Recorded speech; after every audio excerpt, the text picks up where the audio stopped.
updating it, not erasing it or replacing it with something shinier, not pretending the years it ran your life didn't happen.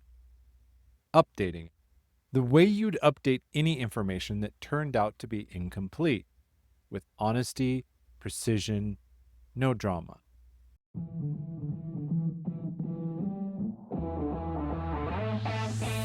Welcome to Daily Power Boost. I'm Shawn Michael. This isn't a podcast about pushing harder or fixing yourself. It's a space to see clearly how your experience is actually being created. Each episode offers a simple shift in understanding, not a tactic, not a hustle, a clearer view of thought, identity, and the patterns you've been living inside. Because when misunderstanding drops, relief rises, energy returns. You move forward with calm, sovereign clarity. This is your Daily Power Boost. Welcome back to Daily Power Boost. Last episode, you named it.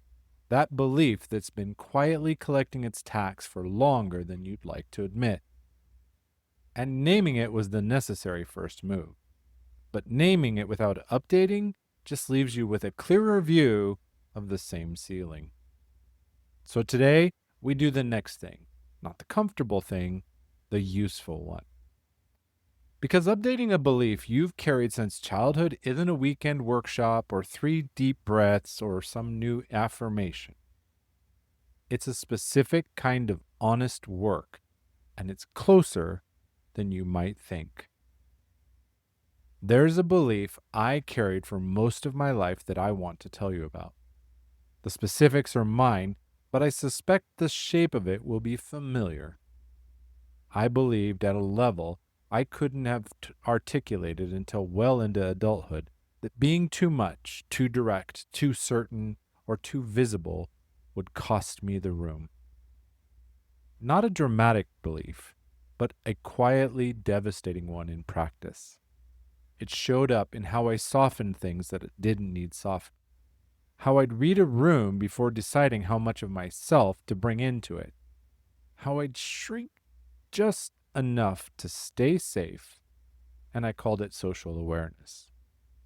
I eventually traced it back to specific moments and specific voices, conclusions a younger version of me drew about what happened when he took up too much space. What did I try at first that didn't even work? Affirmations. I told myself the opposite of the belief. I'm enough. I'm allowed to be seen. My voice matters. The belief looked at all of that, didn't even move. Because it had decades of evidence behind it, and I was offering it just a sentence. What actually worked was something less dramatic and much more precise. I stopped trying to replace the belief and started questioning the evidence it was built on. Not by dismantling the experience that created it. That was real, and the conclusions made sense at the time. Instead, I asked a different question. I replaced, is this belief true, with, was the evidence I used to build it complete? The honest answer, no. A child reading a room doesn't have access to full information. They're drawing conclusions from partial data with an undeveloped interpretive framework. Which means the belief wasn't built on truth. It was built on the best available interpretation of an incomplete pictures. Incomplete pictures can be updated. We're not talking erased, updated. With fuller information available to the adult standing here now. Here's what the update actually feels like in practice. It doesn't feel like liberation at first. It feels like uncertainty. The belief, even a limiting one, has been providing structure. It told you what was safe and what wasn't, who to be in which rooms, how much to risk, and where the edges were. When it loosens, that structure loosens with it. And for a moment, that doesn't feel like freedom, more like groundlessness. That moment is not a sign that update isn't working. It's actually a sign that it is. Because what comes after the groundlessness, when you sat with it long enough to realize the ground was always there, it's a kind of steadiness that the old belief never provided.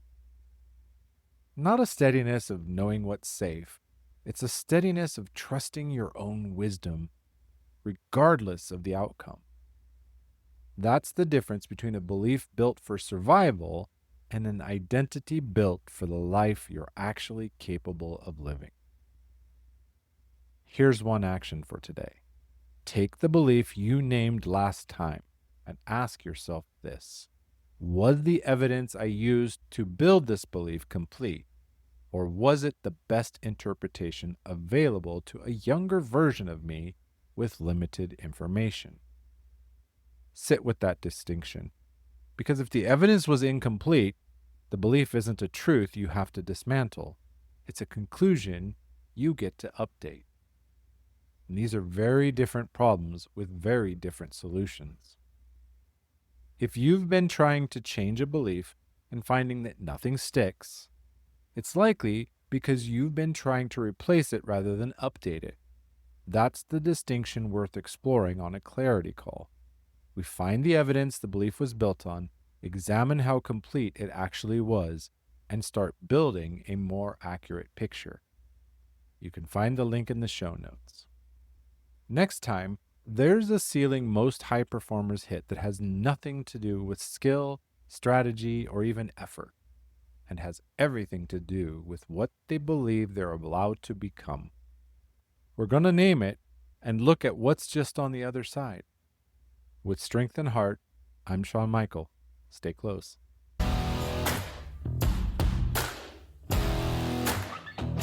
Thanks for tuning in to Daily Power Boost. Ignite your potential. Remember, transformation starts with action. So take today's insight, make it your own, and awaken your inner potential. Because remember, greatness begins within. Catch you tomorrow for your next Power Boost.